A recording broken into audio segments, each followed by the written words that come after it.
Direction le pays charolais-brionnais pour notre grand direct du jour avec Aude-Silan. Bonjour Aude-Silan.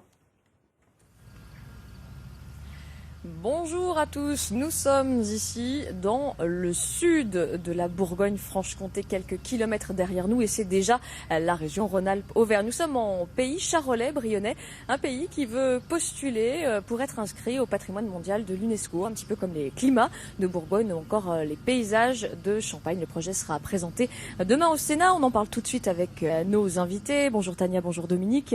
Bonjour. Une question d'abord à Dominique, quand on parle de paysage culturel, donc du pays charolais-brionnais qui est le berceau de la race charolaise qu'on connaît bien, la vache. C'est quoi? Qu'est-ce qui caractérise au juste ce paysage? C'est un paysage fait de collines et de vallons, couvert de prairies. Ces prairies sont délimitées par des haies, des murets. On a également un dense bâti de fermes d'éleveurs, d'emboucheurs. Tous ces éléments aux côtés des mares, des arbres, etc. constituent ce qu'on appelle un paysage culturel, évolutif vivant, fruit de l'interaction en fait des hommes, des animaux et de la nature. C'est-à-dire que c'est un paysage qui n'aurait pas vu le jour s'il n'y avait pas eu par exemple de l'élevage de viande? Tout à fait, le paysage n'aurait peut-être pas vu le jour, mais il aurait été différent en fait si on avait eu des cultures par exemple ou d'autres activités agricoles. Il y a des études, j'imagine, qui ont été faites pour reconnaître la qualité de ce patrimoine. Au niveau donc vous nous avez parlé des haies, vous nous avez parlé des délimitations, de la pâture aussi, je crois, qui était très très bonne. On parle de... Oui, on parle de prairies d'embouche en fait, qui permettent d'engraisser le bétail à l'herbe sans lui donner d'aliments complémentaires. Et en fait, toutes ces prairies ont été caractérisées par des travaux, notamment des travaux géologiques.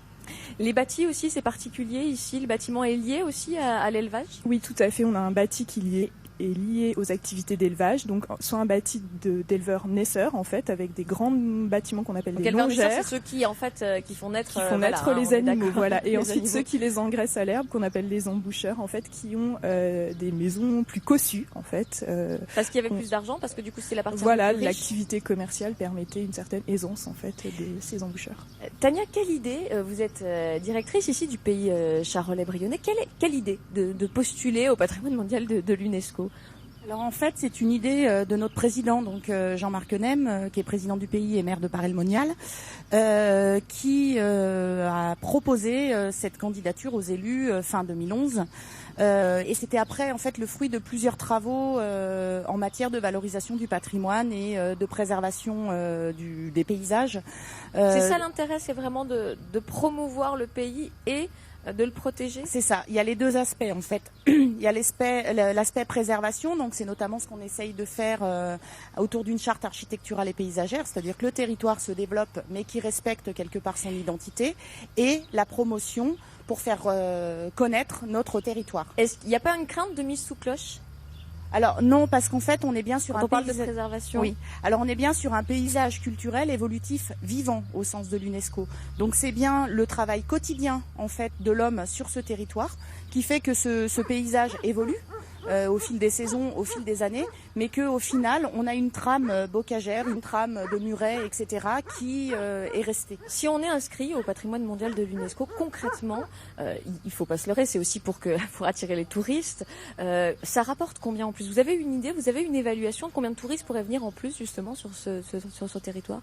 Alors sur ce territoire en particulier, on peut pas encore mesurer, mais ce qu'on sait, c'est que sur les biens qui ont été inscrits les dernières années, les chiffres annoncés, c'est 30 à 40% de fréquentation touristique, parce que il y a un public mondial qui est intéressé par quelque part ce gage de qualité et de reconnaissance patrimoniale. On va dire que c'est un argument en tout cas touristique important.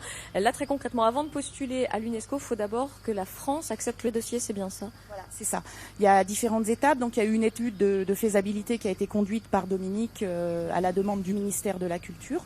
Et donc là, on va être dans une phase où on présente le dossier de candidature pour la liste indicative des biens nationaux. Pour qu'en gros que la France postule, et présente le dossier à l'UNESCO. Merci beaucoup à toutes les deux. Je vais aller retrouver un autre invité, Philippe. Eh bien, il élève des vaches ici, des vaches charolaises bien évidemment. Il a aussi une ferme auberge, donc il est particulièrement intéressé par les retombées bien évidemment touristiques qui pourraient découler de l'inscription au patrimoine mondial de l'UNESCO. Bonjour Philippe, merci de nous accueillir chez vous. On voit que la table est bien fournie. Quelle est pour vous la réaction que vous avez eue quand on vous a parlé de ce projet? Votre première réaction?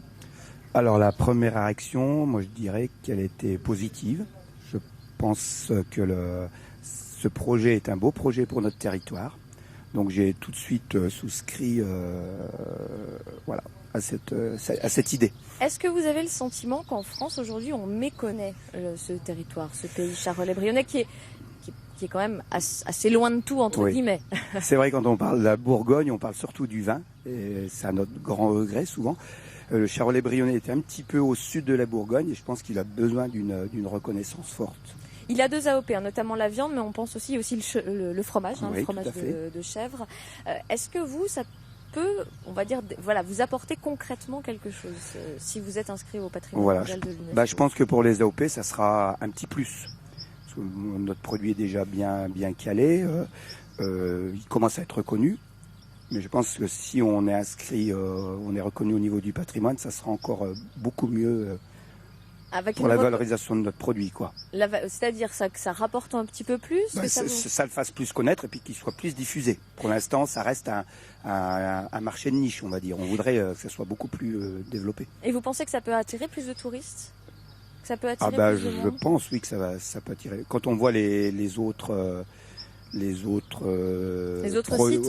sites, ça peut nous apporter que plus de monde sur notre territoire. Il n'y a pas eu de crainte, voilà, qu'on impose des choses, que l'UNESCO impose des choses un petit peu quand même? Alors, je sais qu'au départ, mes collègues éleveurs ont dit attention, on va encore nous mettre sous cloche, quoi. On ne pourra pas faire ce qu'on veut. Je pense que non, on a déjà des pratiques très respectueuses de l'environnement. Donc on est déjà en phase avec le projet. Et c'est le bon moment aussi pour postuler, justement, parce qu'on est dans cette tendance. Voilà, on est dans cette tendance, ouais, tout à fait. Ouais.